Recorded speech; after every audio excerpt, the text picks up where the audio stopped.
Ayat inti 2 Timotius 4 ayat 8a. Sekarang telah tersedia bagiku mahkota kebenaran yang akan dikaruniakan kepadaku. Hai kids, good morning. How are you? Apa kabar semuanya? Mendoakan semua dalam keadaan sehat-sehat dan baik-baik saja ya. Siapa yang sudah siap mendengarkan cerita? Oke, sebelum mendengarkan cerita, kita lipat tangan, kita tutup mata, kita berdoa. Oke? Sikap yang baik ya, kita berdoa. Tuhan Allah Bapa yang bertata dalam kerajaan sorga, selamat pagi ya Bapa. Terima kasih karena Engkau mengasihi kami.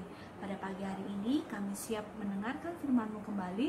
Tolong kami supaya Roh Kudus memberikan pengertian akan firman itu dan kami lakukan dalam kehidupan kami. Terima kasih, di dalam nama Tuhan Yesus kami berdoa. Amin. Nah, judul cerita kita hari ini adalah Elia naik ke surga. Siapa itu Elia? Nah, Elia adalah salah seorang nabi Allah. Nah, pekerjaan Elia di muka bumi ini sudah hampir selesai. Elia sudah melakukan apa yang diperintahkan oleh Tuhan dengan sangat baik.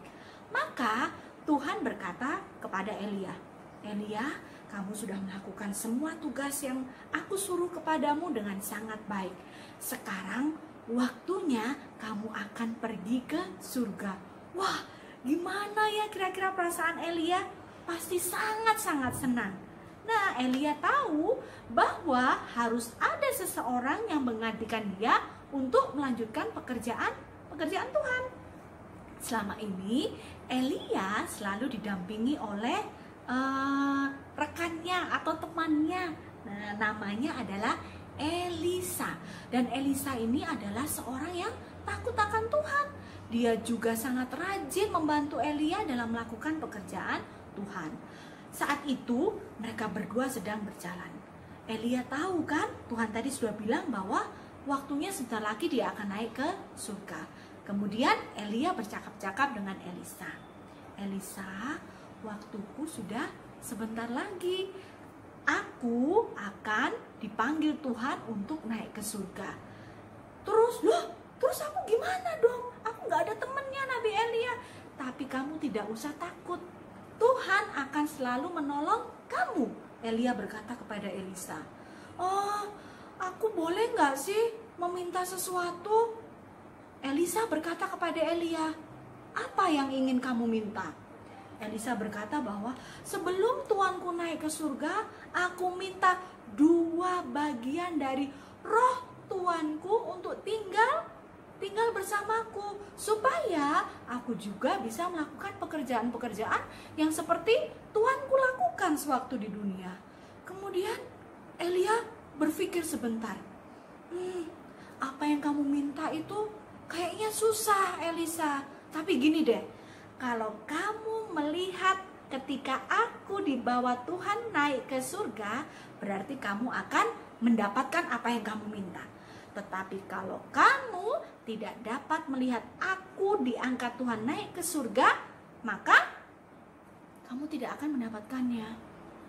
"Oh iya, aku akan berdoa," kata Elisa. "Aku akan berdoa supaya aku bisa melihat tuanku naik ke surga." Begitu kata Elisa kepada Elia. Kemudian mereka berjalan. Ketika mereka berjalan, kemudian Elia yang tadinya dia memakai jubahnya. Nah, ya, pada zaman dahulu nabi-nabi selalu memakai jubah. Jubah itu kalau sekarang seperti jaket buat kalian untuk melindungi mereka dari panas dan dingin. Makanya ketika mereka mengadakan perjalanan, jubah itu selalu mereka pakai. Nah, Elia juga mempunyai jubah, tetapi jubah Elia ini punya sesuatu hal yang khusus. Ketika itu sedang mereka berjalan, Elia kemudian melepaskan jubahnya. Setelah jubahnya dilepas, Elia melipat jubahnya ini. Setelah dilipat, apa yang terjadi anak-anak? Di depan mereka ada sungai Yordan. Elia sesudah melipat jubahnya, kemudian dia memukulkan jubah itu ke air. Piu! Dan kalian tahu apa yang terjadi setelah Elia memukulkan jubah itu ke air? Tiba-tiba air itu terbelah. Wah, Elisa apa? Elisa sangat terkejut. Pada saat mereka berdua berjalan, ternyata ada 50 orang nabi-nabi yang lain yang juga mengikuti mereka.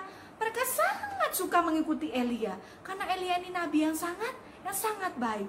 Maka ketika mereka melihat peristiwa itu, wah, mereka sangat apa? Sangat terkejut dan juga apa? Terkagum. Wah, begitu luar biasa Tuhan bekerja kepada Nabi Elia. Ketika mereka selesai menyeberang sungai Yordan, tiba-tiba apa yang terjadi anak-anak? Dari langit turunlah apa? Kereta kuda berapi. Kereta kuda berapi kemudian apa? Turun dan menyambar. Menyambar Elia. Naik kemana? Naik ke atas ke surga. Dan Elisa melihat semuanya itu. Mereka semua sangat apa? Sangat terkejut. Ya, mereka kaget. Dan sebelum Elia menghilang ke langit, jubahnya apa? Dijatuhkan. Nah, dan Elisa menangkap jubah itu dengan apa? Dengan penuh sukacita. Elisa merasa sangat bahagia karena doanya terjawab. Tadi kan Elia bilang, kamu boleh minta apa yang kamu inginkan kalau kamu bisa melihat aku kemana? Naik ke surga. Dan ternyata Tuhan menjawab doa Elisa. Elisa bisa melihat dan Elisa mendapatkan jubah yang selama ini Elia pakai. Elisa berdoa segera bertelut dan dia berdoa, dia bersyukur karena Tuhan begitu mengasihi dia dengan mengabulkan apa yang dia minta.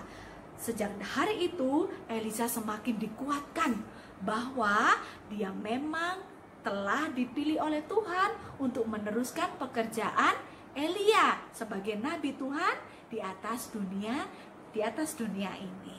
Nah, kalian juga sudah dipilih oleh Tuhan menjadi anak-anak Tuhan yang pintar, anak-anak Tuhan yang baik, dan juga anak-anak Tuhan yang hebat.